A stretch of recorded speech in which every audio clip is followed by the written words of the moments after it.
Hello my fellow human beings. In this video I'm going to show you the making of process of this sort of organza duster rope thingy, which you already briefly saw in the preview.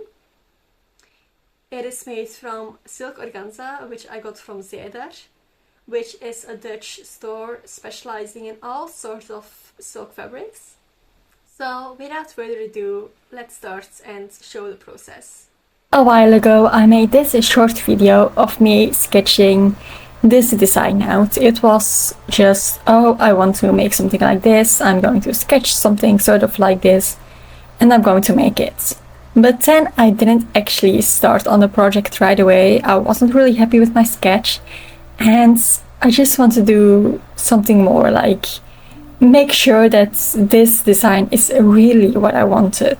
Instead, I sketched some more, pinning down several designs in the jar. I ended up going for this. It seemed the most versatile and flattering, and the shape went well with the dress I was planning to wear it with. So I made my pattern, which was quite simple, so I didn't really film it. And I put the pieces on this silk organza from Zeder, which is quite expensive, so I only really just bought just enough. I measured how long the ruffle needs to be. So as you can see here, it is 72 centimeters. Minus the seam allowance, that is of course 64. But that doesn't really matter because the ruffle, it needs to be more anyway, and the more the better.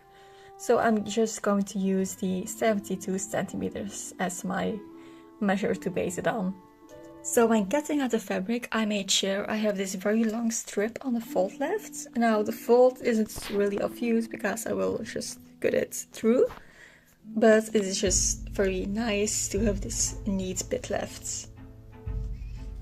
Anyway, I'm going to cut until 125 centimeters, so that's here, and then I'm going to split the two halves in two on the fold right here. So then I have two strips of 125 centimeters long, which I will gather for the hem. Then I also want to make sure I have a ruffle at the shoulders. So I'm going to do about 11 centimeters in the front and 13 in the back, a little bit longer in the back, I don't know, I just think it will look neat. And I'm going to make it twice as long. So I'm going to cut out a strip of 48 centimeters. So this is it. It is a little bit bent to make it on this side even poofier and more volume.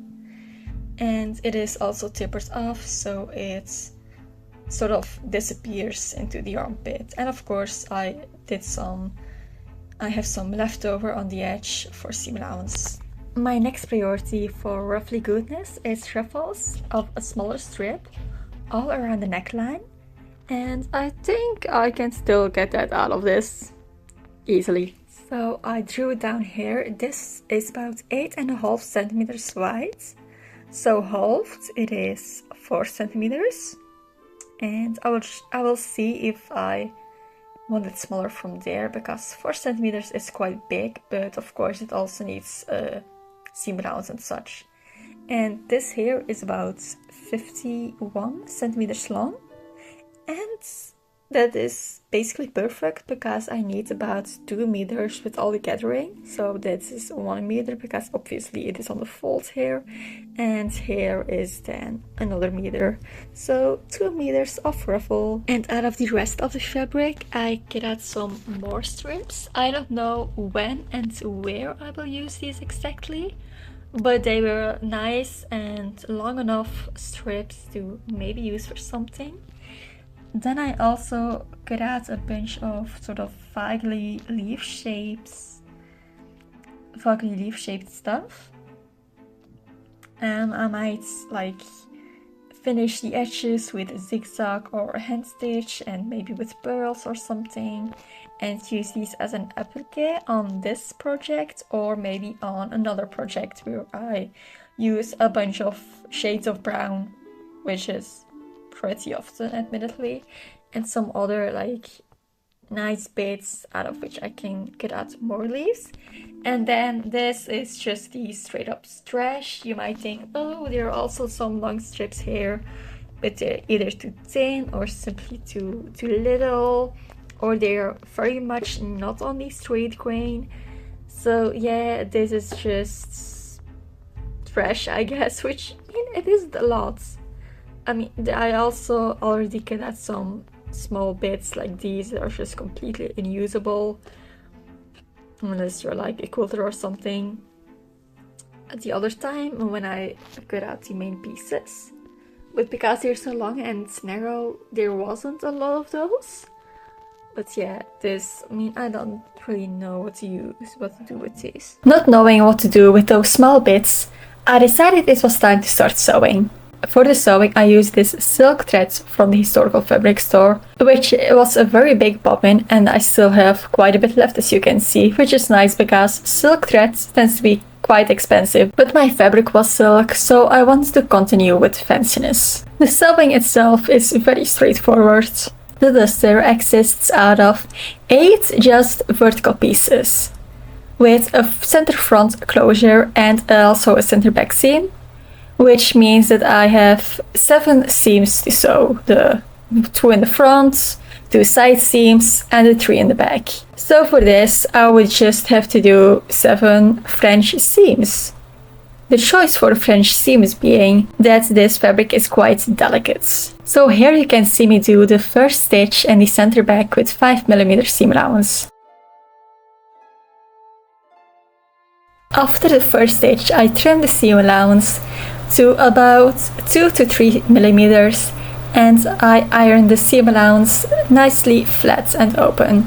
Then I ironed it again, folding it on the stitch line. After that, it is time to go back to the machine and stitch it again, right sides together now. The previous time was wrong sides together, with an about 5mm seam allowance. You can see here that I used more seam allowance here, which was a mistake. I will redo this later. This was stupid. If I did all the seams like this, it would turn out too small. Wish I did briefly, but then I figured out that I used way too big seam allowance and fixed it. So stitch wrong sides together at 5mm, trim down to 2mm, iron, stitch together again, right sides together at 5mm, and you get this seam. And with 2mm, I mean 2mm, not much smaller than that, because use French seams with fabrics that fray like crazy, and I mean it will also fray if there's a stitch right next to it. So make sure to not cut it too close to the stitch. Anyway, here you can see me finish the center front. I just folded about 3mm to the inside and went over it with a straight stitch. I then folded this seam, which here you can see me desperately trying to do. I need 2 hands to fold it the right way, and my other hand was holding my camera. So yeah. But anyway, I folded it over a bit and then would go over it with a zigzag. I would use this exact same procedure for the hem and also the neckline, resulting in this. For all the ruffly bits, on the end that needs to be ruffled, I went through with a big straight stitch, the longest stitch my machine can do, and the side that would be exposed. I finished with a very small zigzag, which sort of naturally overlocked the hem, which looked like this. As you can see, it is quite neatly and delicately finished. It does have some stray threads, but it's not too bothersome. Then it was time to ruffle and pin the ruffle on the hem. And how else would I do that? Then with company of no one else but Bianca Esposito, aka the Closet Historian, one of my favorite YouTubers by the way. I pinned the ruffles right side to the right side of the hem, about 1.5 centimeters from the edge, and in a way that they were technically sort of upside down. And I would stitch along this line basically. So I stitched that, I ironed the ruffle to the right side, and I trimmed the sort of seam allowance. Then I stitched over the ruffle at about 5 millimeters from where it is folded.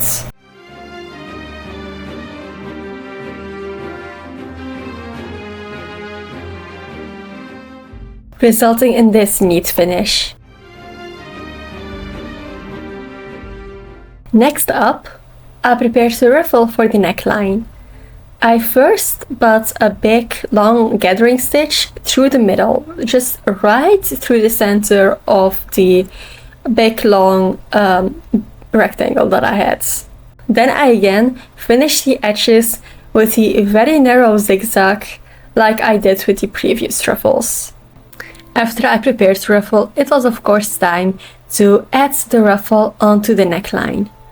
But I had these gold yarns and felt like doing something extra, such as zigzagging over the gold yarns whilst also zigzagging over the ruffle to attach the ruffle and the gold yarn to the neckline simultaneously. For this I used the 3.5 by 3.5 basic zigzag stitch. I pinned everything securely in such a way that both the strip of the ruffle and the yarn were very securely attached. And then I started sewing, of course.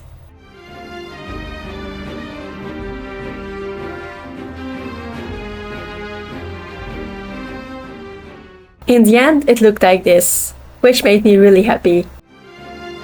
With all the ruffles sewn on, it is time for the finishing touches.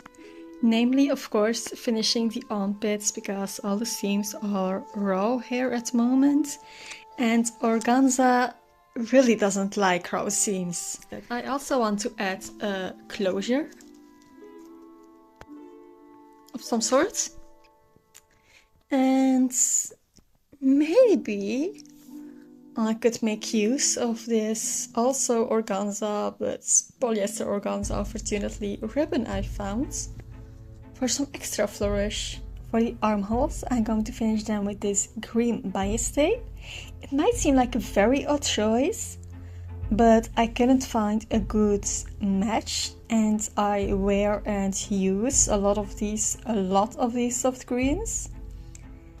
So I thought, well, if I'm going to buy and use bias tape that doesn't match, I might as well use one. I might as well buy one that I will definitely use if I have leftovers, and that also goes with the other items I might be wearing. For example, this fabric I have ready to stitch up. But that's for another time. Now back to this project. I stitched the bias tape to the armhole right side to right side, and then I just sort of folded everything to the inside, and I'm going to just top stitch the armhole along this line, like at 2 millimeters from the bias tape edge, just folding everything neatly under all the way around. Now, as you might have seen, I did some weird stuff around the shoulders. This is because I didn't make a prototype and I accidentally used the base for like just much more tightly fitted things. So yeah, I made a little reminder for myself for the next time. Now to the last step. These are my needed materials. Of course, a basic, simple sewing needle, a teeny tiny bit of bias tape, which I will use as a sort of cover up because my fabric is obviously see-through, a nice little golden button, a little bit filigree-ish, a little bit engraved, quite delicate, a piece of simple brown elastic, sewing thread and scissors, of course. So my pen is sort of like this on the sides with the elastic to put around the bottom, obviously. I use this bit of bias tape to cover up the side of the elastic on the wrong sides, and the whole thing is under the end of the ruffle to also sort of mask it a bit. And I will sew all along the bias tape rectangle with just tiny fine stitches. So this is the end result of that. Not perfect, but I just didn't know of any other way to do it.